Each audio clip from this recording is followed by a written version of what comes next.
Et yo, bienvenue pour ce Fourth Down by Week.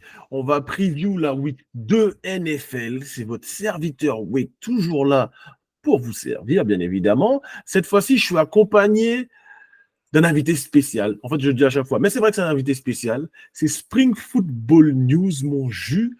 Comment vas-tu? Salut tout le monde, salut le Fourth Down Podcast, salut Wake, salut la NFL. Ça va très bien. Alors, Julien de Spring Football News est plus spécialisé dans les ligues d'automne, tout ce qui est Printemps et UFL, d'automne, oui. de printemps plutôt. Les deux. Les deux, mais bon, c'est vrai Oui, qu'il suit beaucoup total. l'UFL, c'est ça, et le LF avec moi d'ailleurs. Mais il va nous donner son avis NFL parce que c'est aussi un bon gars en NFL puisqu'il a la bonne idée d'être supporter des Patriots. Eh oui, Hein, très très bonne idée. les bons choix. Bon, on va rentrer dans le vif du sujet, Jules. Let's go. Premier match, celui on enregistre l'émission mercredi, donc elle va sortir jeudi matin. On va parler du match de jeudi soir, donc, qui va opposer les Dolphins de Miami qui reçoivent les Bills de Buffalo. Alors, pour te donner une idée des cotes, Miami est coté à 1,64, tandis que Buffalo est coté à 2. Alors, du côté de Miami, on a la nouvelle que Raheem Mostert est out pour ce match. Quant à Devon Achane, il est questionable. Alors, il n'a pas l'air très en forme, mais il est quand même questionable. Alors, quel est ton avis sur ce match? Pour le moment, avec une week 1 qui vient à peine de s'achever, c'est encore difficile d'évaluer la plupart des équipes. Il y en a juste quelques-unes qu'on peut déjà imaginer à quoi vont ressembler leur saison. Et c'est vrai qu'au final, là, en AFC Est, on a quand même 3 équipes à 1-0 Dans dès la la note. week 1. Ouais. Donc, il n'y a que les Jets, précisément, qui terminent sans victoire. Mais bon, c'est un grand match. Mais ouais, pour ce Dolphin Bills, je pense que c'est déjà très intéressant de les voir s'affronter en début de saison. Et je pense que je vais partir sur une victoire de Miami. Même si les Bills, je pense qu'ils vont jouer une bonne défense, parce que là, c'est quand même tout leur attaque qui a été changé, même justement des trucs de leur secondaire en défense. Mais Miami a l'air d'être quand même prêt à jouer. Ouais, personnellement, je suis d'accord. Moi, je vais partir sur Miami aussi. Alors, la cote vient de descendre à 1,62 pendant qu'on parle. Alors, ça risque d'arriver pendant l'émission. On influe en live. T'imagines? Non, mais c'est que, en fait, comme il y a les entraînements en ce moment, Oui, donc, ça drop en ce moment, il y a beaucoup de news qui tombent.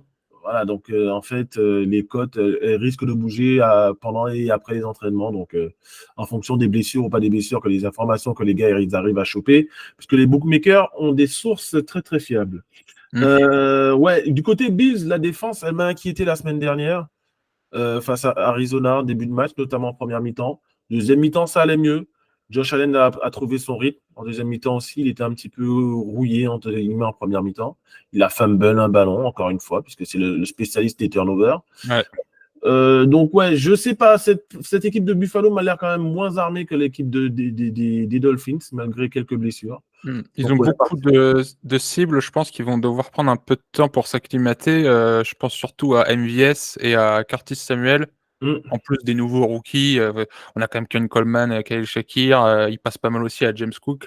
Mais sur les receveurs qui sont arrivés, voilà, MVS, Curtis Samuel, Dawson Knox aussi, qui est un bon tight end, mais qui en début de saison n'est pas souvent impactant. Donc c'est pour ça qu'il y a beaucoup plus tout de suite dans le passing game chez Miami. On sait que ça va marcher dès le départ avec Tua et tout le reste. Mais là, bon, s'ils ont des absences au niveau du running back, ça va être quand même intéressant ce match-là parce que c'est quand même déjà un match de division important. Et il y a des absences importantes chez Miami, quoi.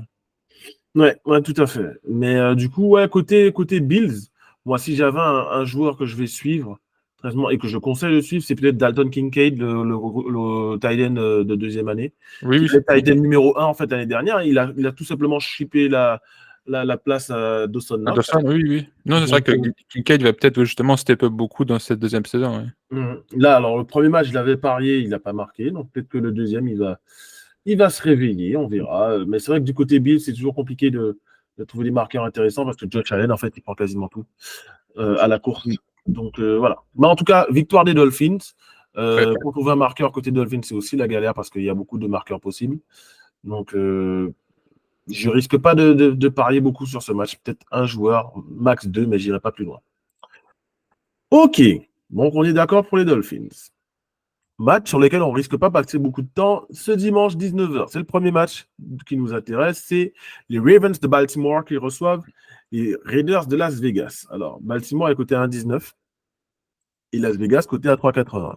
Il faut rappeler qu'à Las Vegas, on a un nouveau quarterback, le Gardner Minshew, j'aime bien l'appeler le jardinier Minshew. Ouais. La Minshew Mania. La Minshew Mania, exactement. Qui a pas mal ciblé son rookie tight end Brock Bowers qui vient de la fac de Georgia. Côté Baltimore, on reste sur une défaite lors du NFL Kickoff face aux Chiefs de Kansas City. Défaite à l'arraché, puisqu'ils étaient à un orteil littéralement d'égaliser en fin de match. Enfin, d'égaliser, de revenir à un point. Et ensuite, de toute façon, ils avaient tenté la conversion à 2 points. Donc, peut-être qu'ils auraient gagné, peut-être qu'ils auraient perdu. Mais en tout cas, voilà, ils étaient à 2 doigts de revenir au score et à 2 doigts, et je dirais même à un gros orteil, encore une fois. Gros orteil, oui. Toi, tu penses quoi de ce match? Je pense quand même là que, à part surprise, les Ravens vont se rattraper et vont aller gagner ça. Là, c'est quand même un gros projet de reconstruction chez les Raiders. C'est même justement la reconstruction qui va arriver, parce que on imagine que ça va être une des équipes qui va aller chercher un QB à la draft en 2025. C'est Minshew, c'est pas un projet à terme. C'est parce qu'il a fait quelque chose de bien chez les Colts l'année dernière pour remplacer Richardson qui était blessé. Là, on est encore en train d'attendre justement ça va ressembler à quoi cette saison des Raiders? Ok, il y a des cibles sympas. Il y a notre ancien receveur, Jacoby Meyers. Il y a Davante Adams, il y a Brock Bowers. Au sol, il n'y a plus Josh Jacobs, c'est Zamir White. Moi, c'est un running back que j'aime bien, que j'avais trouvé qu'il faisait des bonnes pré-saisons depuis quelques années. Donc, c'est intéressant maintenant de le voir start chez eux. Et je pense qu'il peut devenir un bon running back. Mais encore que, voilà, on est dans un projet qu'on ne sait pas trop pour l'instant, même eux, ce qu'ils visent dans leur division. Et contre des Ravens qui ont fait la finale de conférence l'année dernière, le match contre les Chiefs, c'est déjà quand même un sacré match. Je vois mal les Ravens perdre ça, quoi. Ça serait vraiment une surprise qu'ils soient 0-2 les Ravens, là. Ouais, ça serait une énorme surprise. Parce qu'en fait, c'est vrai que les Ravens sont tout bêtement, à mon avis, si ce n'est pas le meilleur effectif de la Ligue, le deuxième meilleur effectif de la Ligue. Ouais, c'est ultra complet. C'est ultra complet en attaque comme en défense. Là, ils ont rajouté Derrick Henry, King Henry. Donc, c'est une équipe qui sera bien évidemment en playoff, ça, on n'en doute pas. Mais au-delà de tout ça, c'est une équipe qui va jouer le titre. Alors, est-ce qu'ils vont arriver en playoff à passer ce cap de battre Kansas City? Ça, je ne sais pas, mais en tout cas, ils y seront pas loin. Côté Raiders, ouais, c'est une équipe qui est limitée par le poste de quarterback. En défense, c'est solide. Ça défend dur, ça défend bien. On l'a vu notamment la semaine dernière, même s'ils ont perdu face aux Chargers, mais ça défend dur, ça défend bien. Petite faiblesse peut-être pour arrêter la course. Attention à ça. Oui, ce qu'il avait fait Dobbins, là. C'est ça, J.K. Dobbins qui est revenu en pleine forme, ancien de Baltimore en plus. À mon avis, le match-up est de toute façon défavorable aux Raiders. Donc, victoire des Ravens à 1,19, tranquillou. Et malheureusement, pour les marqueurs, ça ne va pas être très sexy parce que ils vont courir, ils vont massacrer les Raiders. Peut-être un défenseur marqueur sur ce match, ça ne serait pas complètement déconnant. Côté Baltimore. Oui, peut-être Kyle Hamilton, peut-être un pick 6, voilà. Ou Kyle même quelqu'un force un fumble et puis t'as Roquan Smith, il le ramasse et il le remonte. C'est ça. Donc, c'est ça. Je pense que je vais en proposer. Allez, peut-être en proposer. En général, j'en propose 4 quand c'est des défenseurs marqueurs. J'en propose différents parce que tu ne vas pas faire non plus rentrer dans des analyses incroyables. Oui, de toute façon, les turnovers en défense, on sait qu'il y en a, ils sont capables de les provoquer, mais de là à dire il y aura 2 touchdowns en défense, on ne peut pas prévoir. Et surtout qu'au-delà de ça, les cotes sont à 50, 60, donc autant quasiment tout prendre. Au pire des cas, il suffit qu'il y en ait un qui passe, quoi. Mais bon, à voir. Mais victoire, clairement, des Ravens. Pauvres Raiders, ils n'ont pas. Le match-up leur est pas favorable. Ok, on enchaîne. Les Cowboys de Dallas, qui restent sur une excellente victoire face à Cleveland dimanche dernier. Une victoire qui n'est pas grâce à leur attaque, une victoire qui est grâce à leur défense et aux special teams. reçoivent les Saints de la Nouvelle-Orléans. Alors, Dallas est coté à 1,31 et les Saints sont cotés à 2,95. Eux aussi qui restent sur une excellente victoire. 40, beaucoup à très peu. 33-17 qu'ils avaient fait contre les Browns. Combien? Tu veux le score de qui? Des Saints. Ah, les Saints, 47-10. Voilà, 47-10. Panthers. Face aux Panthers de la Caroline. Hein. D'ailleurs, ça me permet de faire un coucou à Isma et à Pat Bolo, ils se reconnaîtront. Ça va être une saison longue pour les Panthers. Mais du coup, New Orleans qui commence bien. Mais là, à mon avis, ils risquent de tomber sur un os. T'en penses quoi? C'est bien, ouais, du Orleans commencer comme ça. T'as Derek Carr, il lance 3 touchdowns. Je pense que ça lui permet de prendre tout de suite un peu confiance en début de saison. Alvin Kamara, il fait un grand match. Là, le ballon, il est envoyé sur Rashid Shade, Foster Moreau. Donc, il n'y a que Olave qui fait un petit match avec 2 réceptions, 11 yards. Donc là, il y a encore à voir justement, pareil, s'il ne va pas rentrer dans une nouvelle forme de receveur élite, un peu qu'on l'attendrait comme ça. Après, le match-up n'est pas favorable pour les receveurs de la Nouvelle-Orléans. Tomber sur là, pour le coup, oui, c'est ça. Là, la défense va être encore. Est-ce qu'il y avait vraiment une défense déjà contre Carolina? Donc là, il y en aura une. Là, je partirais sur une victoire quand même Dallas. J'ai regardé en plus le match contre les Browns. Et là, pareil, c'est une équipe quand même assez complète qui fait des saisons régulières correctes en dehors des playoffs et de ne pas avoir joué de finale de conférence depuis plus de 20 ans. Mais non, c'est équipe complète. CeeDee Lamb, Brandon Cooks, Ezekiel Elliott, qui a fait un petit match au sol sympa, 10 courses, 40 yards. Un TD. Un TD, c'est vrai. Et normalement, victoire Dallas, c'est Saints, pareil, c'est bien de commencer comme ça, mais quand on regarde ce qu'ils avaient fait l'année dernière, est-ce qu'ils peuvent aller taper des équipes comme Dallas pour le moment? Je suis pas sûr. Non, ouais, pour moi, ça va être. Je crois que tu as un écho. Je m'entends chez toi. Non, moi, je. Non?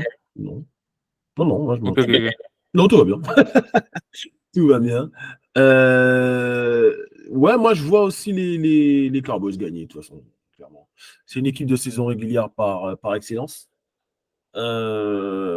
Après, qui va marquer? Je pense que c'est compliqué. Le match-up, est-ce qu'il est favorable aux receveurs? Je ne sais pas, parce que tu as quand même une bonne défense du côté de la Nouvelle-Orléans. Donc, bon, il faudra voir au niveau des cotes. Je ne pense pas qu'elles soient sorties, les cotes receveurs. Non, elles ne sont pas sorties. On y suit. Est-ce que ce sera un match à haut scoring? Je ne pense pas forcément non plus. Non. Pas forcément non plus. Laisse-moi regarder les cotes des points. Nombre de points. Tu vois, le over-under, il est. Non. Laisse-moi te dire, le over-under, il est. Voilà. Il est aux alentours de 46,5. 46,5, ça fait. C'est moyen. 46,5, ça fait en gros 24 à 23, quoi. Non, c'est ce genre de match où, comme je dis, justement, entre deux équipes d'NFC, mais tu es quand même sur les Saints où tu attends de voir justement depuis le départ de Drew Brees et du recrutement de Derek Carr si c'est une équipe qui va redevenir playoff contenders et à gagner des gros matchs en saison régulière déjà. Il y a déjà un truc à prouver, quoi. Il y a déjà un truc à prouver. Mais ouais, bon, franchement, je dis victoire des Cowboys. Tranquillou. Dans un match qui peut être serré malgré tout. Mais à la fin, le fait de jouer à domicile, victoire des Cowboys. C'est une équipe en plus qui tourne bien à domicile, en tout cas qui tournait bien à domicile l'année dernière. Donc, il n'y a pas de raison pour moi que ça ne soit pas le cas cette année. OK. Prochain match, on a donc les Vikings de Minnesota qui reçoivent le finaliste de l'an dernier, les 49ers de San Francisco. Les Vikings cotés à 2,80 menés par un ancien de San Francisco, Sam Darnold, le quarterback. Et les 49ers à l'extérieur, cotés à 1,33. Les 49ers qui seront sans CMC, Christian McCaffrey blessé. Mais très bien remplacé par Jordan Mason, qui a fait un excellent match. Je crois qu'il a couru pour 147 yards ou un truc comme ça. Il a marqué un TD. Il a été inarrêtable. La ligne offensive de San Francisco a l'air bien meilleure avec le rookie là, qui s'appelle Pooney. Le rookie du 3e ou 4e tour qui a fait un excellent match le week-end dernier. On a retrouvé Deebo Samuel. George Kittle a été un peu discret. Pareil pour Brandon Ayuk, qui lui est rouillé parce qu'il n'a pas eu d'intersaison avec l'équipe. Mais à mon avis, San Francisco devrait marcher sur cette équipe des Vikings parce que ils sont juste meilleurs, quoi, tout simplement. Ouais. J'ai regardé le match contre les Jets et la ligne offensive, c'est déjà élite. Donc là, normal que tu as un running back qui est autre que CMC qui arrive quand même à faire quelque chose parce que tu as quand même une des meilleures lignes de la ligue. Et tout le reste fonctionnait très bien. C'est vrai que Kittle, il fait pas beaucoup de catch, c'est 4 réceptions, 40 yards. Mais en fait, quand on regarde, il a fait des blocs incroyables justement pour Jordan Mason. Deebo est en forme. Dans le match, il y a aussi Juan Jennings qui fait 5 réceptions, 64 yards. Donc il est un peu sur ce qu'il avait proposé au Super Bowl contre les Chiefs. Donc c'est aussi un plus de cette année pour eux, chez les receveurs. Et puis les Vikings, c'est intéressant la victoire contre les Giants, mais je dirais un peu la même chose qu'avec les Saints sur le match d'avant, c'est qu'on attend de voir si c'est une équipe qui maintenant qu'il n'y a plus Kirk Cousins et que c'est Sam Darnold cette année, est-ce qu'ils vont taper des grosses autres équipes NFC en saison régulière, quoi. Ouais, à mon avis, ouais, ça va être ça. Faut voir, parce que Sam Darnold avec O'Connell, pour moi, c'est quand même quelque chose qui peut fonctionner. Ouais, je suis d'accord. Ouais. Avec Kevin O'Connell, Avec les Chiefs et tout. C'est un peu un gourou NFL.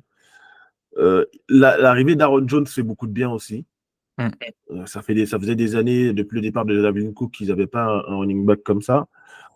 Donc, ils vont peut-être marquer à la course, à mon avis, parce que le match-up receveur, voilà, peut-être que Justin va marquer, parce que voilà, ça reste quand même le top receveur de cette ligue en ce moment. Mais ça risque quand même d'être compliqué. Donc, moi, je vois bien Aaron Jones. Et après, victoire tranquille des 49ers parce qu'ils sont. Et dis-toi, contre les Jets, ils ont été rouillés parce qu'il y a pas mal de field goals en attaque. Hein. C'est pas beaucoup de field goals. Il y a 6 field goals. Et 2 touchdowns. Donc, mais à la fin, ton kicker a mis 20 points. Donc, déjà, si le kicker a mis 15-20 points, il faut aller chercher du côté des Vikings. Donc, touchdown Aaron Jones, touchdown Jefferson. Voilà, c'est ça. Donc, mais bon, victoire des 49ers, je pense que là, on est encore une fois d'accord. Le prochain match, je pense qu'on sera aussi d'accord. Les Panthers de la Caroline, ou plutôt les Chatons de la Caroline. Là, c'est les Chatons, oui. Côté à 2,85 à domicile, reçoivent les Chargers de Los Angeles. Côté à 1,32 Chargers, chez qui il y a eu pas mal de changements cette intersaison, hein, je le rappelle. Jim Harbaugh, ancien coach de Michigan et des 49ers de San Francisco, de l'université de Stanford aussi, et ancien joueur des Chargers, hein, quand il était quarterback.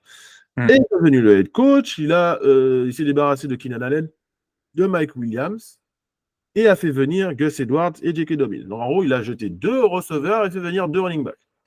Donc, ça donne un petit peu le ton de cette équipe. Ils ont quand même drafté Ladd McConkey, le rookie de Georgia, qui a marqué le week-end dernier pour son premier match NFL. Donc, c'est un match pour moi qui sera à sens tout à fait unique. J'ai vu qu'il y a des tickets qui se vendaient pour 2 balles, 2 dollars.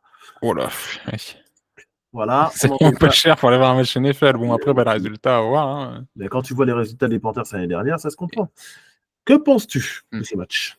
Mais je pense la même chose, ouais, la reconstruction avec Harbaugh. En plus, il avait prévenu qu'il allait jouer beaucoup au sol. Là, on regarde le match contre les Raiders. Il y a Joe Holt, il fait des blocs incroyables. Il arrive à contenir Max Crosby.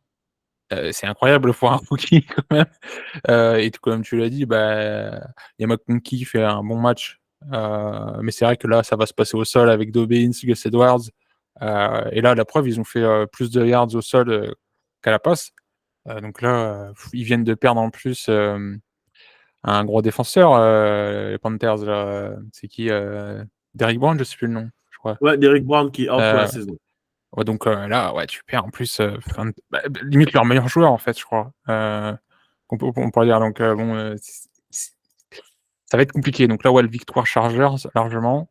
Je m'attends même à voir un peu un stade des Panthers qui n'est pas complet, comme en fin de saison dernière. Où, comme tu dis, c'était quoi l'année dernière, c'était quoi 30 $, après 20 $, après 10 $. Et là, si c'est déjà moins de 10 $, c'est quand même chaud, quoi.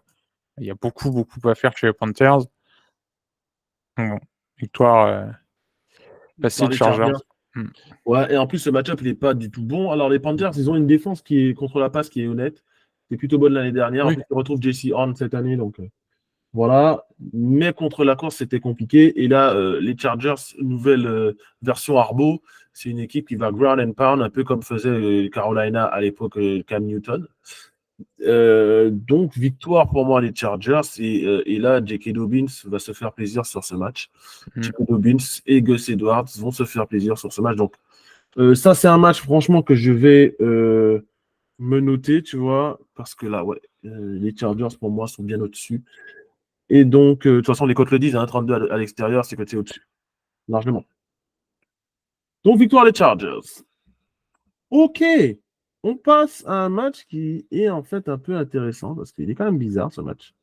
Deux équipes qui ont perdu en week 1. On a les Jaguars de Jacksonville, côté 1,52, qui reçoivent les Browns de Cleveland, côté à 2,25. Alors, les C'est vrai que Browns ça va de être un match Cleveland, bizarre. Hein. ça va être un match très bizarre. Les Browns de Cleveland qui ont un fameux Deshaun Watson en quarterback, qui a encore une poursuite, un civil lawsuit, comme disent les Américains, donc un procès en civil pour encore une histoire d'agression sexuelle, hein, puisque voilà, on change pas l'homme, hein, visiblement. Mais bon, on va pas trop parler de ça, puisque ça, c'est pas trop le but du podcast. Mais par contre, ce qu'on peut dire, c'est que si l'histoire des Sean Watson ne fonctionne pas, à mon avis, c'est le pire trade de l'histoire de la NFL. Et ça, c'est de loin. Quelques infos sur le trade, après je te laisse donner ton avis, mon jus. Vas-y. Deshaun Watson a plus de 230 millions de dollars garantis sur son contrat quand il a signé à Cleveland. Là, il lui en reste encore 175 millions de garanties. Donc, quoi qu'il arrive, il a ça dans sa poche, peu importe ce que fait Cleveland. Quand on regarde ce qui s'est passé lors de ce trade, il faut se rappeler qu'ils ont fait venir Deshaun Watson alors qu'ils avaient un quarterback. Ils ont vendu leur franchise et leur âme à Deshaun Watson alors qu'ils avaient un quarterback. Ce quarterback, il s'appelle Baker Mayfield, qui a fini par signer. Donc, à ce moment-là, il a signé aux Rams. Non, il a signé aux Panthers. Après, il a été faire un petit tour aux Rams. Et il a fini par arriver chez les Buccaneers l'année dernière. Et depuis qu'il est chez les Buccaneers, statistiquement, Baker Mayfield est un top 10 quarterback. Et, à contrario, Deshaun Watson, depuis qu'il est arrivé chez Cleveland, est un bottom 10 quarterback. Donc, encore une fois, Baker Mayfield qui te coûtait rien, puisqu'il était encore sous son contrat rookie, là maintenant,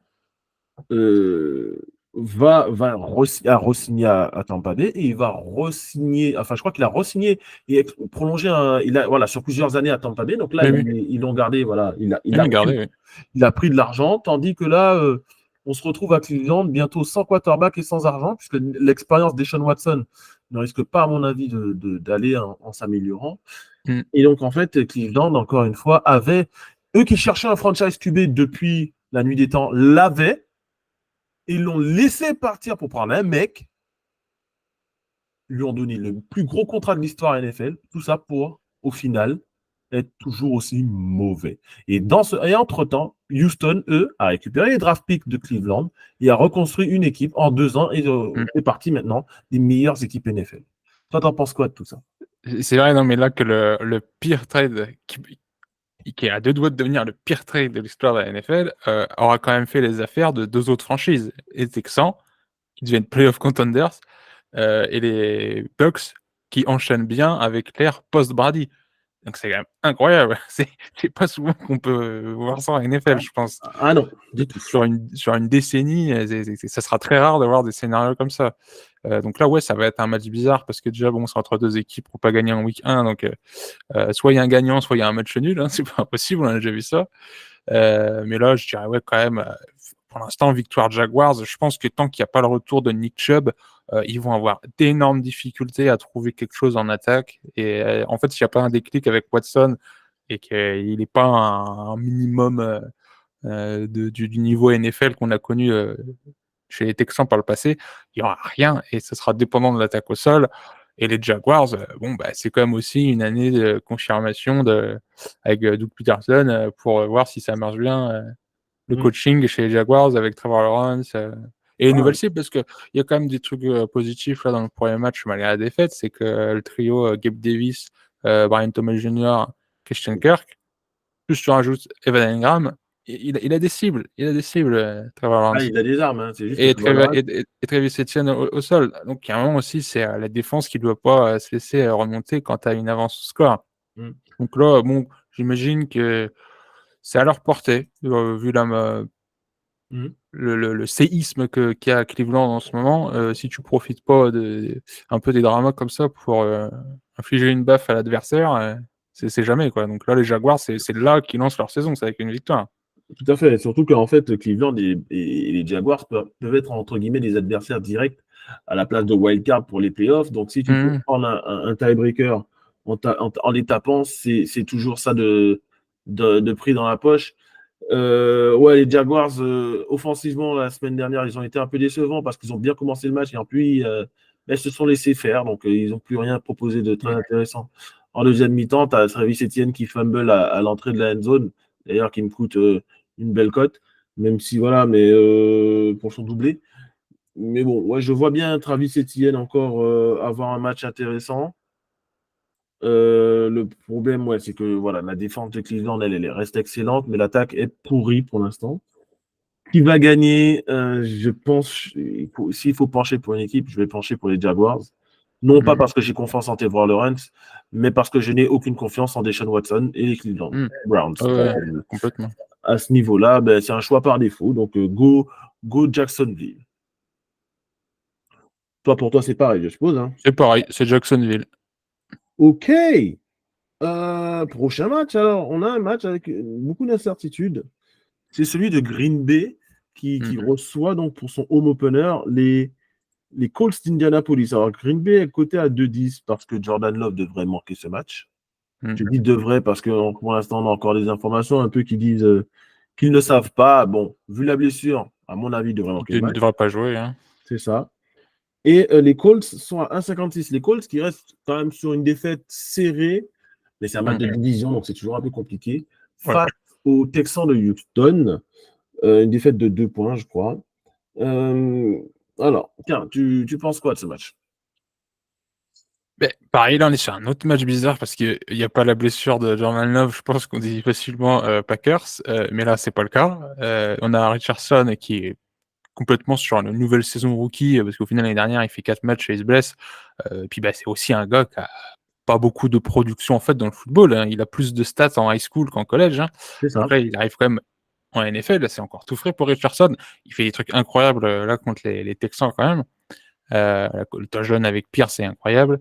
Mais là, les Packers, le quick, c'est que ça va être Malik Willis le QB1. Là, Malik Willis prend des reps en QB1 à l'entraînement.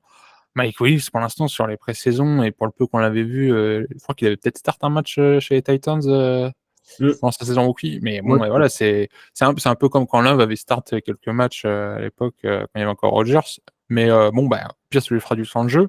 Mais bon, contre une défense des Colts qui est quand même... là, ils sont pris 29 points dans un match de division, mais les matchs de division, ça donne souvent des résultats comme ça. Mais je pense que là, avec un nouveau QB, je vois mal Green Bay aller chercher une victoire, en fait. Là, je vais rester sur un peu la hype Colts, tu vois, malgré la défaite contre Texans, parce qu'en fait, ça a l'air de se lancer enfin. Ce roster des Colts. L'année dernière, c'était très compliqué de part avec la blessure de Richardson. Mais cette année, tu vois que chez les receveurs, à mon avis, ça va être sûr d'être productif, quoi. Et il y a une bonne défense.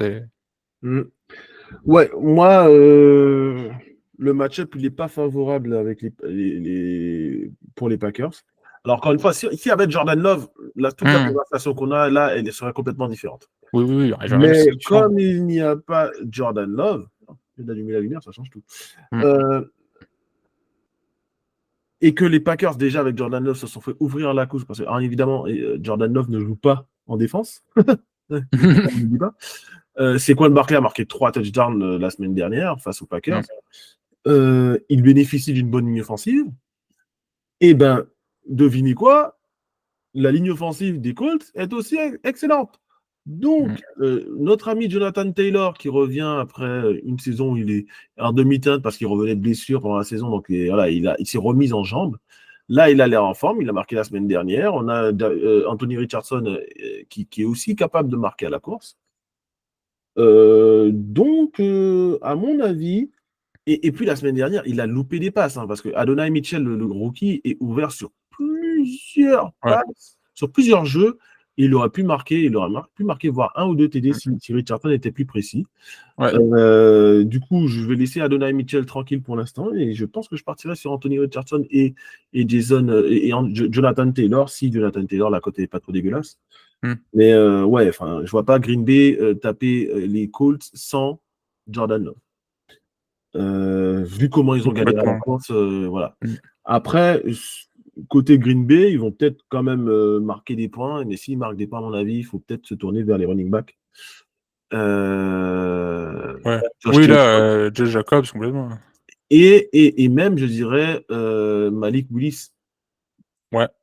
Parce que voilà, c'est un quarterback c'est un dual threat, donc il y a un quarterback qui va courir. Ok, donc victoire quand même des Colts pour nous deux. Ça fait quand même beaucoup de fois qu'on est d'accord. Je ne sais même pas si on n'a pas été encore, si on a déjà été en désaccord. Je pense qu'on a les mêmes problèmes.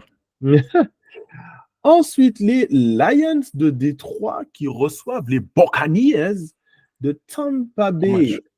Très bon match. Lions cotés à 1,25, donc ils sont largement favoris face aux Buccaneers, menés donc par Baker Mayfield, qui sont cotés à 3,30.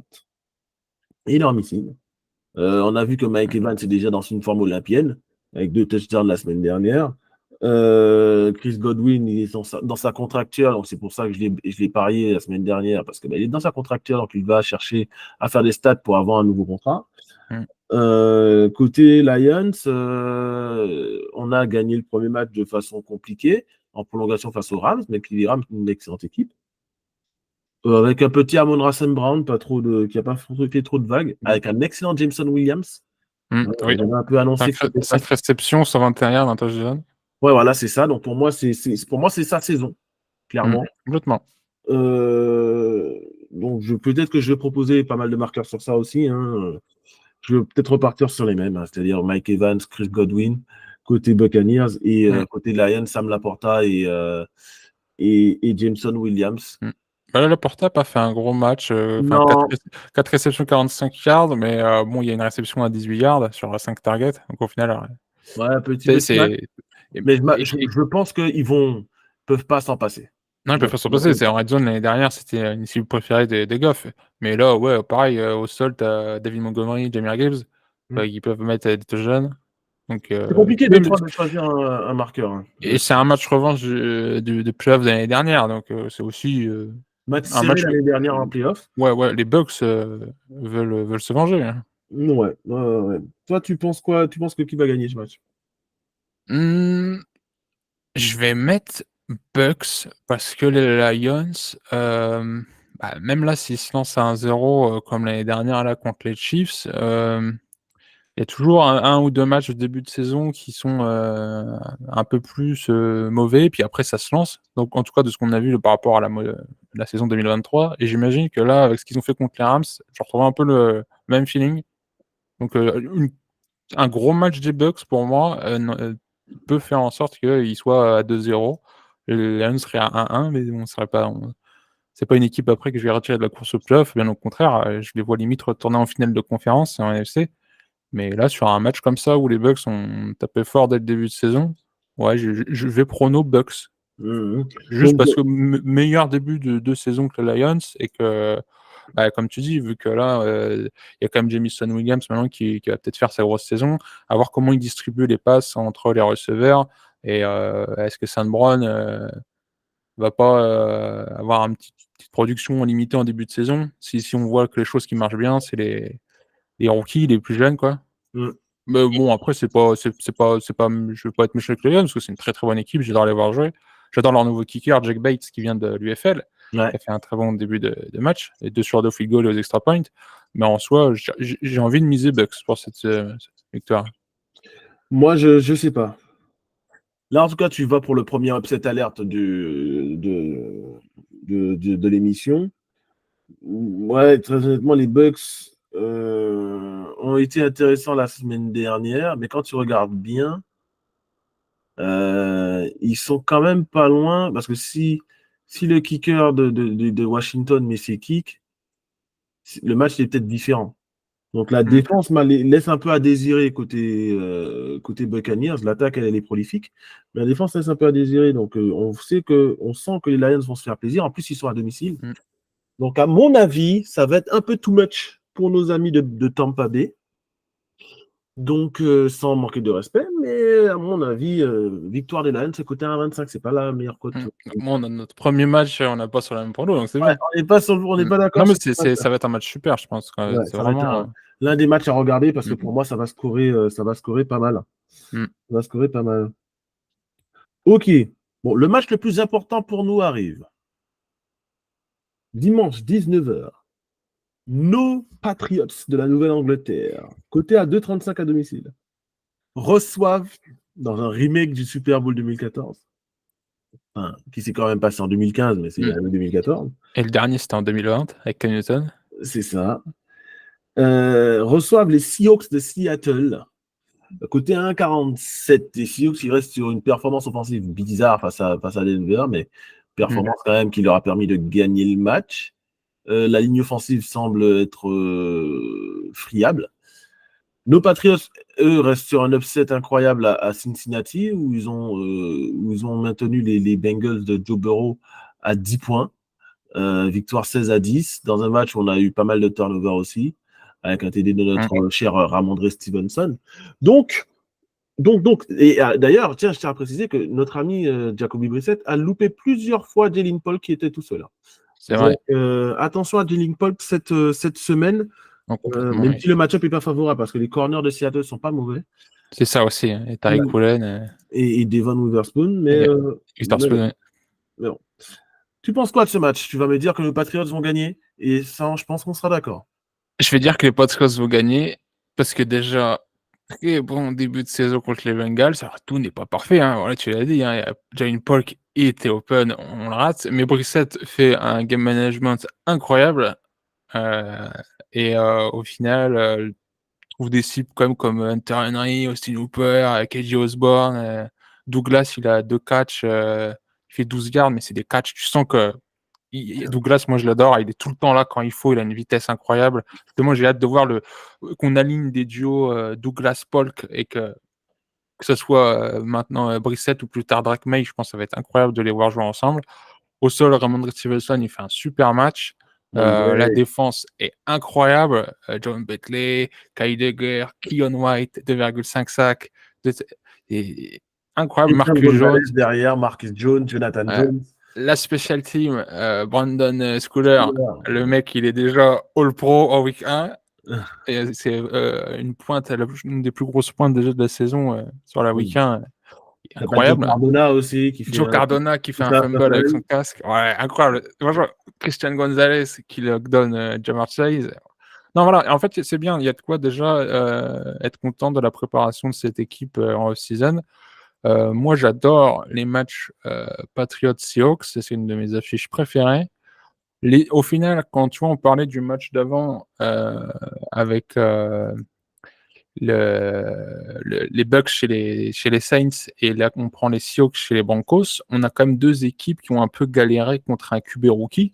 Donc tu vois, c'est les QB rookies, on peut le lire, c'est pas la plus grosse week 1 de l'histoire de la NFL pour les QB rookies, mais il y a quand même, tu vois, sur les 2 pronos qu'on fait là des derniers matchs, il y a quand même les 2 équipes où on retrouve tu te prends 20 points et tu galères un peu pendant tout le match contre une équipe qui est en reconstruction en gros.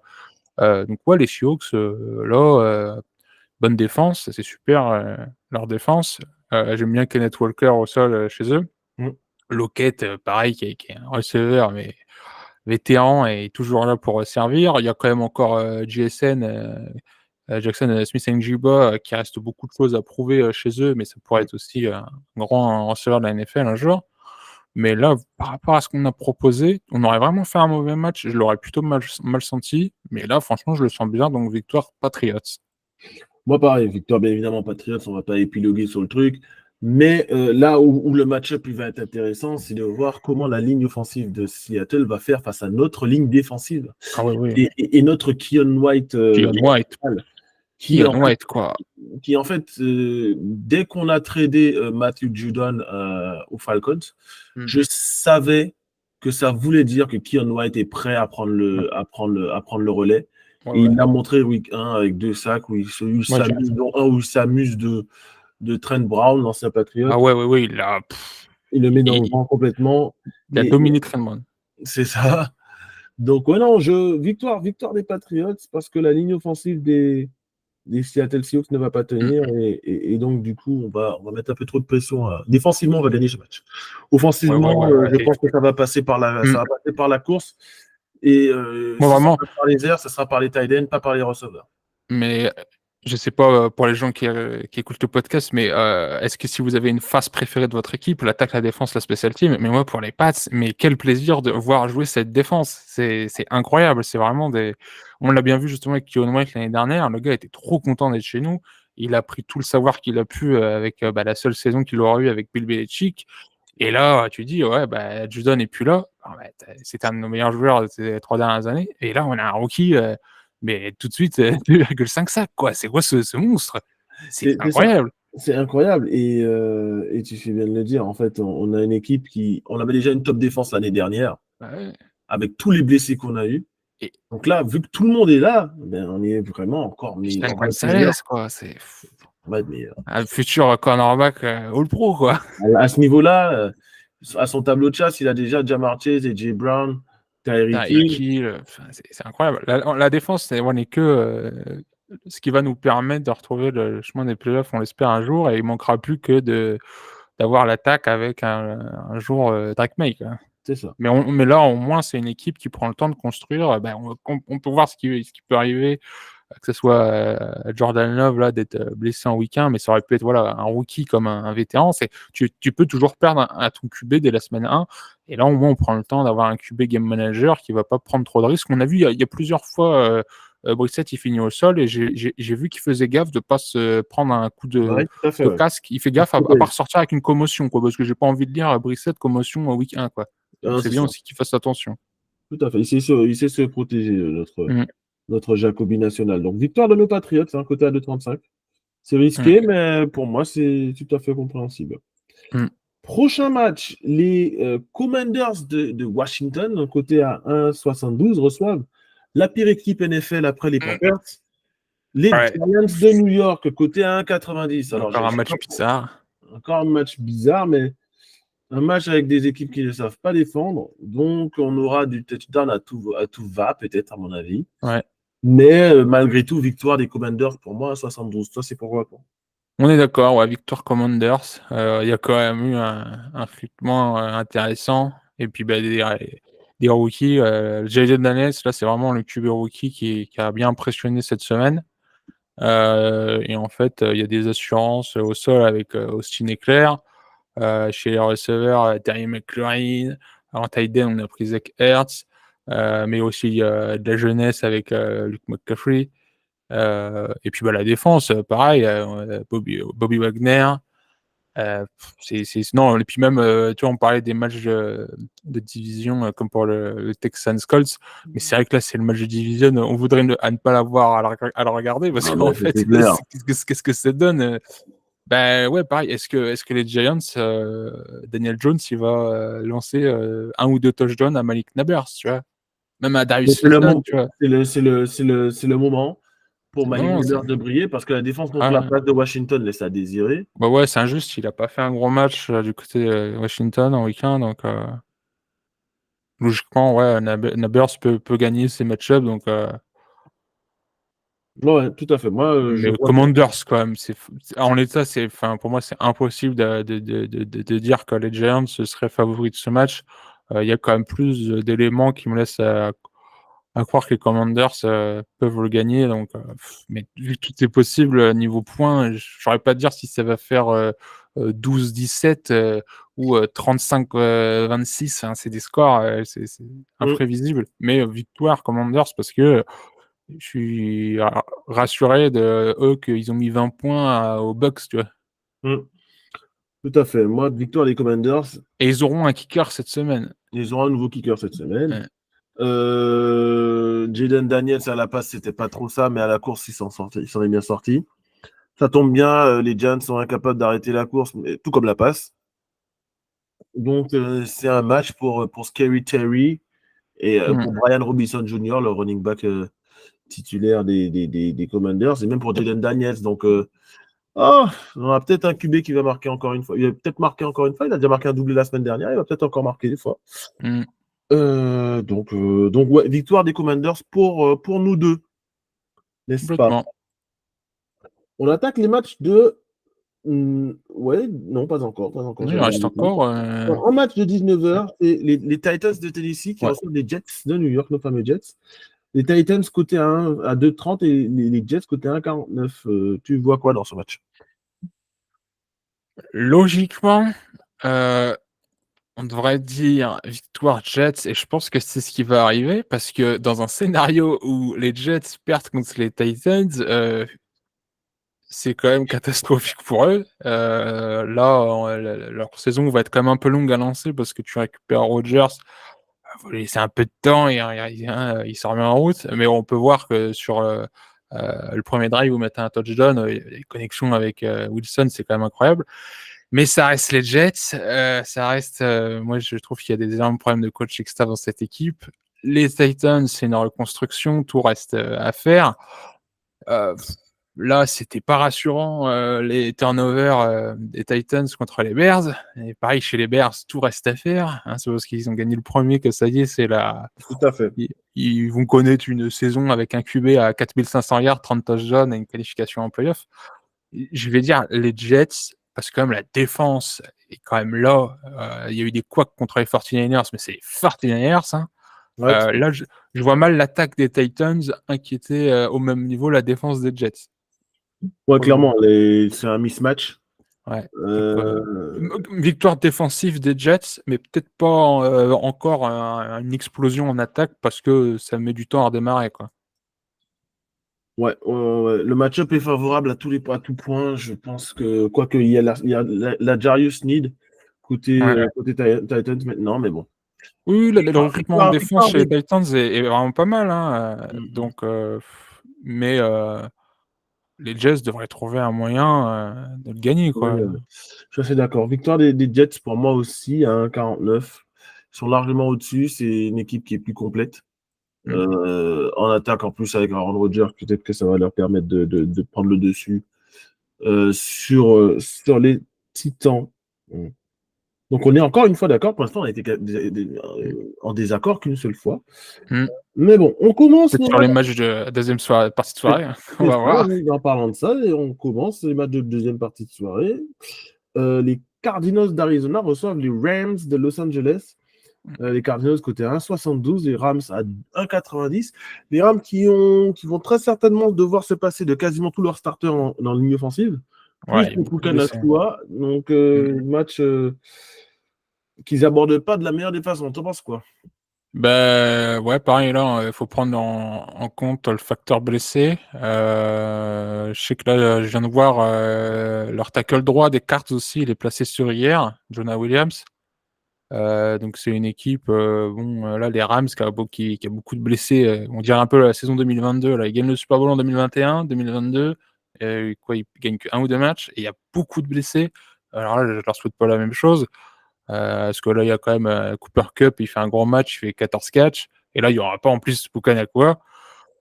C'est. Là, j'hésiterai un peu parce que pareil, Marvin Harrison Jr., il fait quoi une réception pour 4 yards et il peut aller chercher le touchdown de la victoire parce qu'il est open et Murray le rate. Ouais, donc pareil, c'est deux équipes, l'une qui doit retrouver un peu de forme parce que depuis leur saison Super Bowl, c'était pas ouf. Mis à part un peu le duel avec les Lions l'année dernière aussi, et là. Et les Cards, pareil, tout reste à faire. Si Murray fait pas une bonne saison, on le voit pas finir sa carrière chez eux. C'est là, franchement, j'hésite. Dis-moi un peu ton prono, toi. Tu l'as pas dit, mais moi, je vais dire comme le mien en premier. Je vais dire les Rams parce que On a quand même Matt Stafford, Cooper Kupp, les mecs, quand il y a des absences, ils vont gérer le match. Il y a Kyren Williams au sol. Il y a quand même une défense qui peut jouer. Mais j'ai envie de voir les Cardinals faire quelque chose avec MSJ, quoi. Faut qu'il ait un match. Je sais vraiment, ce match-là ne m'inspire pas de fou. Je prône aux Rams pour le côté un peu défensif qui marche quand même assez bien chez les Rams. Et que les Cards, là, tant qu'il n'y a pas un clic offensif, il y a James Conner et tout qui est super au sol. Mais il faut que l'attaque. McBride qui est pas mal, ouais, cette saison, il est pas mal attendu. Mais j'ai envie de dire, là, c'est le match où tu veux voir si MLJ il fait ce qu'on attend un peu d'un receveur du premier tour, quoi, tu vois. Mais là, c'était vraiment aussi, je pense, le temps que la connexion MLJ, elle marche, quoi. Ouais, je pense qu'il aura plus de targets cette semaine. C'est une équipe qui, en fait, est mieux, en meilleure forme physique, les Cardinals, que les Rams, tout bêtement. Oui, oui. Après, les Rams, c'est toujours bien coaché. Il y a Stafford, tant qu'il sera là, ça sera bon. Avec Cooper Kupp, avec qui il a retrouvé. C'est quoi les côtes, là? Tu les as vus pour les côtes, celui-là?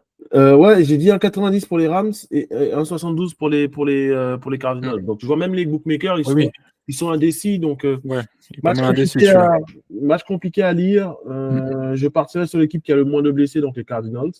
Ouais. Mais bon, bien évidemment, aucune surprise si les Rams gagnent. Oui, c'est pour ça que j'ai les Rams. Parce que je prends le risque de dire les Cardinals vont pas encore peut-être trouver la solution là. Et ça reste aussi un match de division, donc tout est possible. Donc. Ouais, non, moi je vois, allez, on va dire les Cardinals pour moi. Voilà, on a dit chacun l'un et l'autre, au moins ils sont contents. Et s'il y a des fans des Cardinals, on va aura départagé les gens. C'est le deuxième match où on est en désaccord, hein, tiens, mon vu. Deuxième match de 22h, les Chiefs de Kansas City face aux Bengals de Cincinnati. En début de saison, on aurait dit c'est l'affiche de la semaine et au final, ça fait pchit. Ah bah là, les Chiefs de Kansas City sont 1,37 et les Bengals à 2,65. Bengals qui restent donc sur une défaite face à nos Patriots, une défaite très très décevante et inquiétante. Quant à eux, les Chiefs restent sur une victoire serrée, mais une victoire quand même face aux Ravens. Lors du FFL Kickoff. Tu penses quoi du match? Je pense victoire des Chiefs. Là, les Bengals ont encore une fois démontré que c'est une équipe diesel en début de saison. Les 3 premiers matchs, c'est une prolongation de la pré-saison, mais avec les starters en fait. Donc là, très inquiétant. C'était marrant de revoir tous les pronos chez tous les podcasts au monde et voir que des pronos victoire Bengals. C'était les Pats. Alors là, contre des Chiefs qui ont fait ça contre un match avec Xavier Worthy, là, on se dit merci les Bills de leur avoir donné ça à la draft. Non, les Chiefs sont très bien lancés, quoi. Je vois pas pourquoi on dirait Bengals parce que Ja'Marr Chase, il n'a pas encore, je pense, la mentalité pour attaquer cette saison parce qu'il cherche son contrat. Et tant qu'il n'y aura pas le contrat, est-ce qu'il va pas être un peu en sous-production? Et c'est possible. C'est compliqué, les Bengals. Ouais, c'est compliqué. Il aime bien jouer quand même contre les Chiefs de Kansas City. Ouais, c'est quand même, contre eux. Là, ce qui m'inquiète, c'est la blessure de Joe Burrow qui semble tenir le poignet. Donc, il y a un gros débat là sur son poignet. Comme ils disent dans les opérations comme ça du poignet, tu mets du temps à récupérer, ne serait-ce que si tu étais à 100% avant et qu'il faut revenir à 80%, ça prend beaucoup de temps. Donc, tu es souvent bien en dessous. Donc là, on l'a vu, il tournait pas mal le poignet, que ce soit dans les huddles ou sur le banc. Et il n'a pas lancé beaucoup quand on regarde la charte de ses passes, là, il n'y a pas beaucoup de passes en profondeur. Il leur manquait aussi T. Higgins, donc il manquait quand même une sacrée cible dans le match. Là, j'ai vu que T. Higgins ne s'est pas entraîné, donc est-ce qu'il va jouer contre les Chiefs? À mon avis, je doute encore. Il préfère leur poser. Ouais, c'est vrai que c'est dommage que pour une énorme affiche comme ça, des adversaires de playoff où ça a souvent donné des très bonnes affiches. Là, pour un début de saison, je crois qu'on va prendre aucun risque. Et pareil, tu vois, au niveau de la ligne offensive de Bengals, on l'a vu avec Trent Brown, il y a encore beaucoup de choses à faire si tu veux que Zach Moss il puisse courir beaucoup dans un match. Mais pareil, au sol, ils ont perdu Mixon, maintenant c'est Zach Moss. Alors après, j'aime bien Zach Moss, l'année dernière, c'était sympa ce qu'il faisait chez les Colts. Et là, contre les Chiefs, avec une défense C'est ultra chargé. Nick Bolton, George Karaftis, Drew Tranquille et Chris Jones. Mais qu'est-ce que tu veux là? Les Chiefs, en fait, sont déjà sur une bonne lancée pour la saison régulière. Hein. Ouais, tout à fait. Oui, tout à fait. Il y a rien de mystérieux et de choquant. Et en fait, les Bengals vont pas jeter toute leur force pour aller chercher la. Comme tu dis, il y a juste Chase, il va peut-être dire il va faire son match. Ça peut l'arranger, lui, pour son contrat. Mais en soi, est-ce que c'est déjà un match de l'année? Là, en fait, avec les petites blessures à droite à gauche, Bengals, les contrats à signer, alors que les Chiefs, tout est fait, hop, c'est parti direction le Super Bowl. Non, il y a no match, quoi. C'est Chiefs, logiquement. Ouais, pour moi, il n'y a pas de match. Je suis choqué d'un upset des Bengals. Bon, ça serait incroyable, quoi. Tout à fait. Non, pour moi, c'est Chiefs. Parce que cette équipe des Bengals, pour moi, ça va faire cheat encore cette saison à cause de la santé de Joe Burrow. Ouais. Donc, ça va faire cheat. Malheureusement pour eux, je ne les vois même pas aller en playoff. Donc, victoire des Chiefs pour nous deux. On enchaîne avec les Broncos de Denver qui reçoivent les Steelers de Pittsburgh. Les Broncos à 2,05. Les Steelers à 1,62. Alors, 1,62 qui se justifie par la très mauvaise performance de Denver la semaine dernière face à Seattle. Très mauvaise performance offensive. Ça risque pas de s'arranger parce que la défense des Steelers est meilleure que la défense des Seahawks. Et puis, la défense des Broncos devra dealer avec très certainement Justin Fields. Il a fait un bon premier match sans en faire de trop non plus, mais qui a fait un bon premier match, histoire de s'acclimater avec cette nouvelle offense. Voilà, je vois une victoire des Steelers parce que défensivement, on va être too much pour les Broncos. Et encore une fois, vu qu'ils ont galéré contre les Seahawks, qu'est-ce que ça sera quand ils vont rencontrer l'une des top 3 meilleures défenses de la ligue? Non, mais complètement. Voilà, pareil, je prends nos Steelers. Même si on gagne du côté de Pittsburgh, il y a un match sans mettre des touchdowns. On a une défense élite dans le podcast. Non, mais défense de Steelers, c'est Justin Fields. Et voilà, c'est. Même là, s'il rebondit chez les Steelers, c'est que c'est par chance qu'il peut jouer parce que Wilson, là, c'est quoi sa blessure déjà, Wilson? C'est l'épaule ou je crois, ou la cheville? Je sais même plus. Je crois que c'est calf. Ah oui, et mollet. Non. Oui, il est un peu. Donc bon, il est un peu tendu en début de saison. Et puis c'est pas mal. Hein. Il y a quand même de quoi s'amuser pour lui. Il y a Pickens, il y a Cordarrelle Patterson, il y a DJ Harris, il n'y a pas de Frère Mouse. Et puis la défense, Minka Fitzpatrick, Salah Smith, TJ Watt, Cameron Hayward. Puis c'est Mike Tomlin, hein, c'est que des saisons positives ou alors sans défaite là. Et puis les Broncos, c'est Bonix.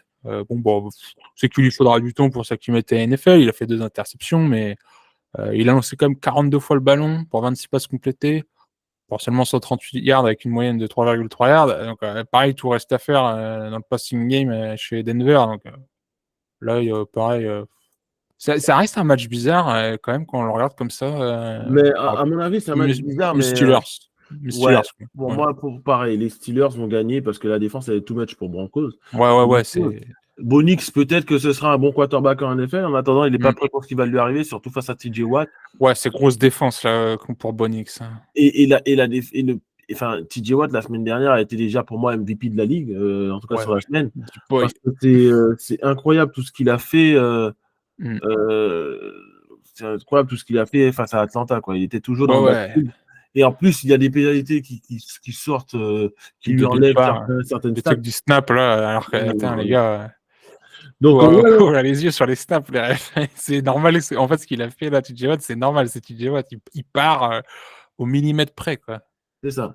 Donc, victoire des Steelers, c'est surtout parce que, comme je dis souvent dans mon podcast et je le disais l'année dernière, I believe in Justin, que ce soit Justin Fields, Justin Herbert, Justin Badoubuike, Justin Tucker. Dès que tu t'appelles Justin Jefferson, je believe in toi. Donc, je believe in Justin. Donc, victoire des Steelers. Ok, prochain match qui aurait dû être intéressant, mais qui ne va pas l'être. C'est le match donc de dimanche, le Sunday night. C'est les Texans de Houston qui reçoivent les Bears de Chicago. Hein. Les Texans cotés à 1,33, les Bears à 2,85. Tu penses quoi de ce match? Je pense victoire des Texans. C'est une équipe absolument incroyable, qui est dans une reconstruction absolument parfaite depuis l'année dernière, comme on en parlait au début.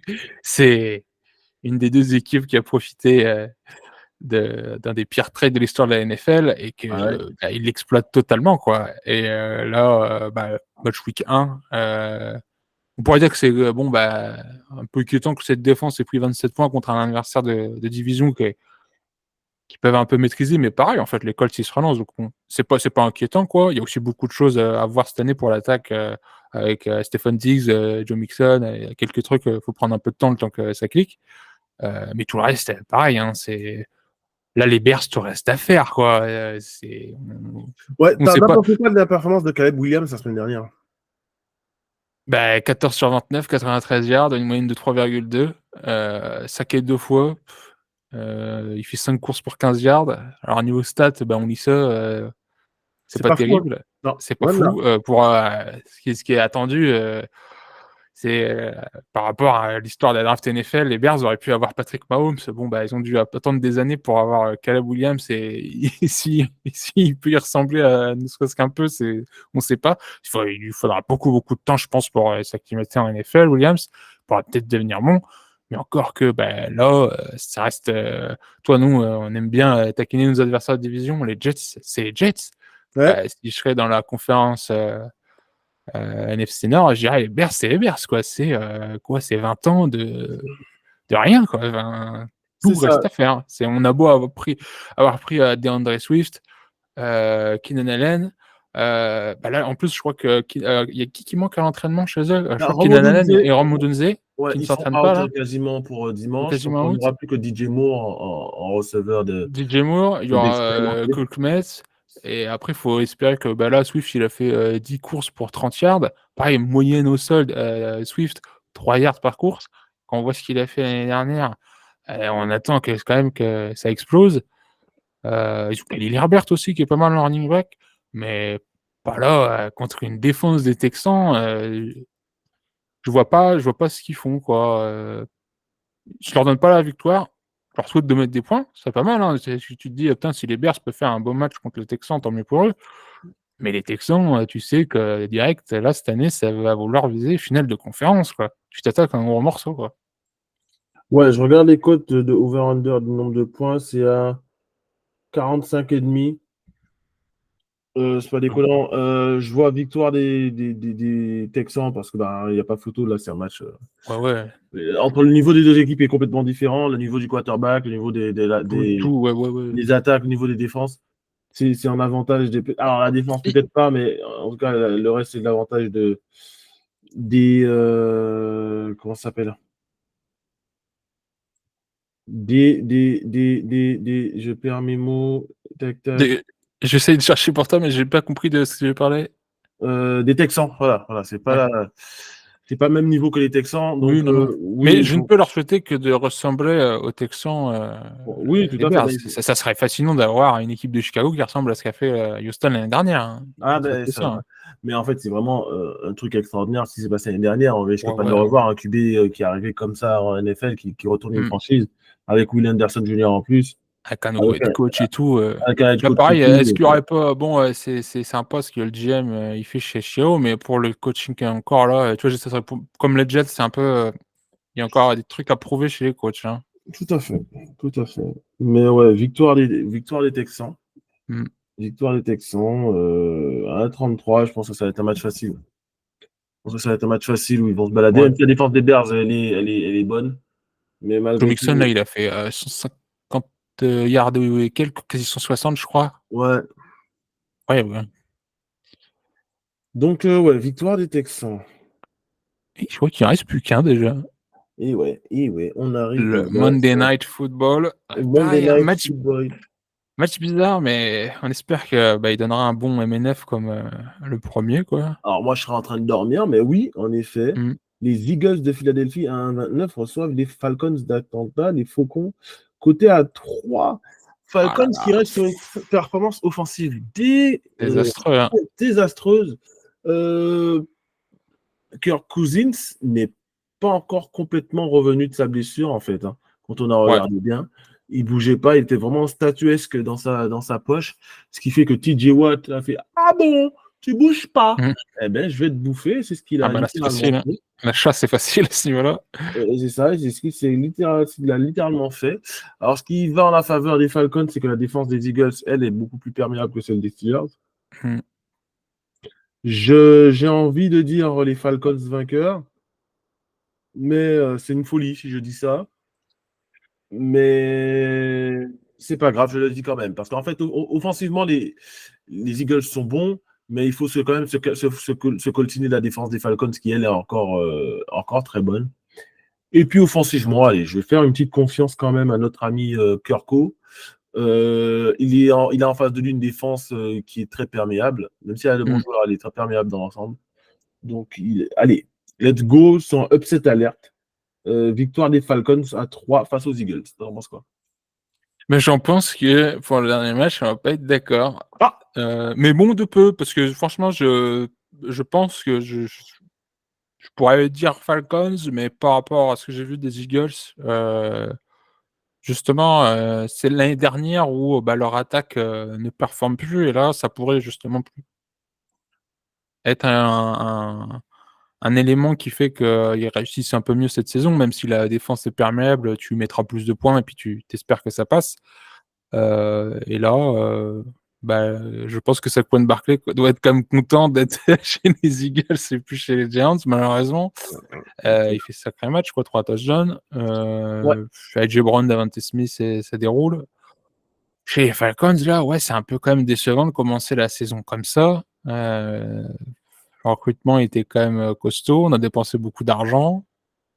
Mais il faut encore un peu de temps pour que, pareil, à la passe, que tu distribues à Drake London, Ray McLeod, Darnell Mooney, que Kyle Pitts, ça devienne un tight end régulier. Et là, il faut bombarder au sol avec Bijan Robinson, et qui est très impliqué aussi à la passe. Mais en fait, ouais, c'est un peu pour moi comme avec les Bengals et Falcons. Ouais, mais là, tu vois, moi, je Faut le leur vois laisser un peu de bien. temps. Je Je sais vois pas. bien. Ouais, il faut leur laisser du temps, mais malgré tout, l'attaque des Falcons aura, à mon avis, plus de réussite que la semaine dernière, puisqu'encore une fois, la défense des Eagles, c'est pas celle Oui, c'est des moins Steelers. fort. Tout à fait. Je vois bien Bijan Robinson à la course se balader un petit peu, parce que c'est un peu Ouais. la talon d'Achille principal de la défense des Eagles. Donc, ouais, victoire des Falcons de justesse. Hein. Ça sera un match serré, bien évidemment. Est-ce que les Packers ont mis 163 yards au sol avec Avec Joe Josh Jacobs. Jacobs et Emmanuel Wilson qui fait comme 46 yards. Donc, ouais, non, c'est. Les Eagles, c'est surtout Saquon Barkley. Jalen Hurts, il court aussi, mais maintenant, je pense Beaucoup. qu'il aura quand même moins besoin de courir quand même un peu qu'avant. Ah, mais ça, c'est clair. Hein. C'est une autre manière d'exploiter. C'est un peu comme chez nous avec les Paris Musketeers en ALF. Quand tu as un QB qui court et un bon running back, ça peut un peu changer.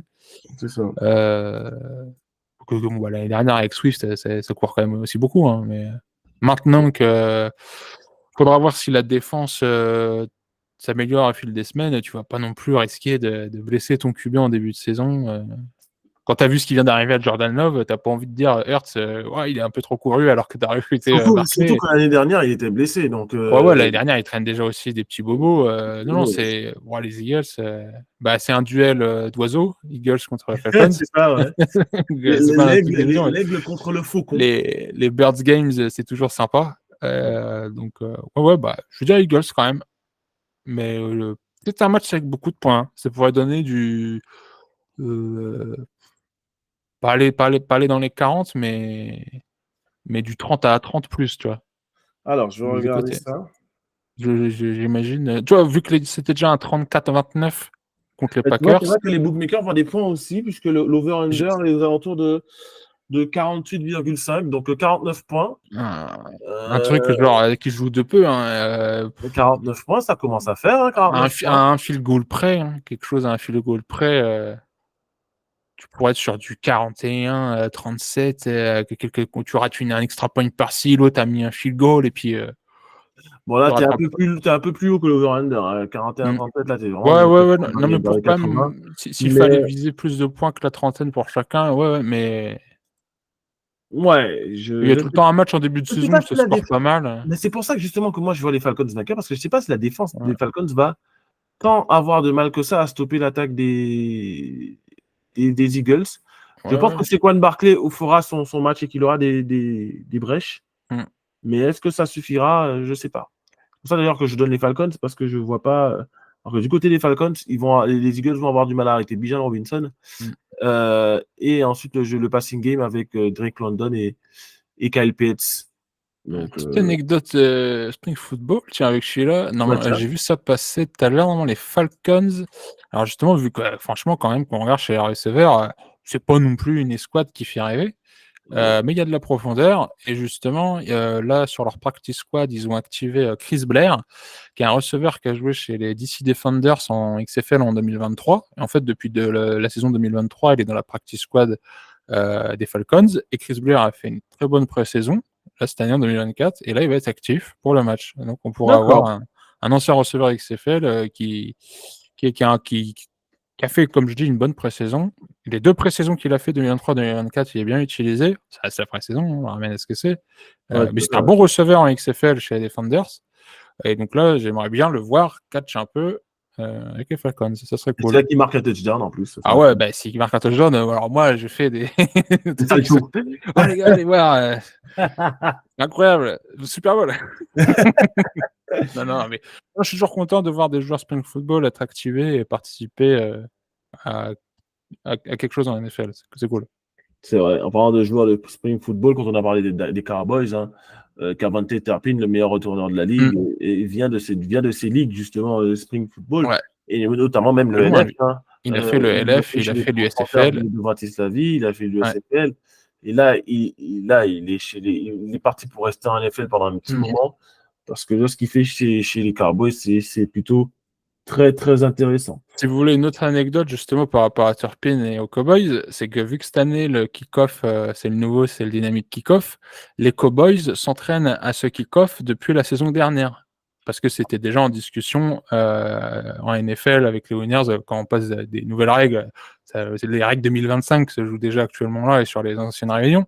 Et donc ils ont fait quelques reps sur des practices l'année dernière où ils s'entraînaient déjà à ce kick-off.